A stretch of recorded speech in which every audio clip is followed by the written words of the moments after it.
ஐயா வாழ்க்கையில நம்ம பண்ற மிகப்பெரிய தவறே இதுதான். எப்ப பாரு மத்தவனை பத்தியே யோசிக்கிறது. மத்தவன பேசுவான், மத்தவன சொல்லுவான், மத்தவன நினைப்பான். இதெல்லாம் ஒரு வாழ்க்கையா?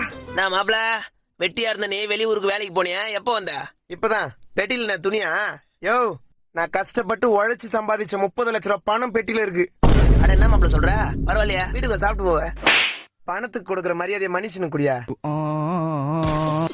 பெட்டியில பணம் வந்துட்டான் அவுத்துக்கணும். எத லுங்கிய சொன்னேன். ஓ நான் பங்காளி கையில பெட்டியோட போயிருக்கிற. நான் பெட்டியோட போவேன், உள்ள செட்டி போடாம கூட போவேன். உனக்கு நான் முட்டி வலிக்குதா?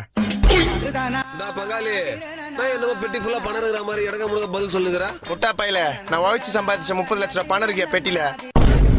நான் பங்காளி சொல்ற எனக்கு அப்பவே தெரியும் பங்காளி நீ நல்லா சம்பாதி பண்ணு. கை வலிக்குது, கொஞ்சம் பெட்டியை வீட்டு வரைக்கும் ஏத்த மாதிரியா? நான் எத்தனை பங்காளி அப்போலாம் என்ன பங்கு கையில நான் துணி பெட்டியா? அடிங் போறேன் பாக்கு 30 லட்ச ரூபாய் பணம் பெட்டிடா. அது ஏண்டா அச்சா? பங்காளி கஷ்டப்பட்டு சம்பாதிச்சு வந்தா துணி பெட்டின்றா. நான் அடிக்கிறேன் ஏன் பணம், நீ எதுக்கு அடிக்கிற? அதானே கை வலிக்குது. வீட்டு வரைக்கும் தானே நான் தூக்கில இருமுக்கு வா. நீ ஏத்து. என்ன வெயிட் ஆகுது பெட்டிய? வெளிநாட்டுல அச்சடிக்குதுல பணம் வெயிட்டா தான் இருக்கும். மா குடு. வந்துரும் இந்தா, நாளைக்கு மறுபடியும் காலையில வேலைக்கு கிளம்பிடுவேன்.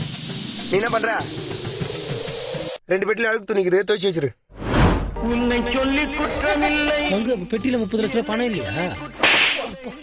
30 லட்ச ரூபாய் பணம் இருந்தா நான் கால் வலிக்கு நான் வரேன். பேசாம ஒரு காரை போட்டு கால் டாக்ஸில வந்துருக்க மாட்டேன். காலம் செய்த கோலமடி கடவுள் செய்த குற்றமடி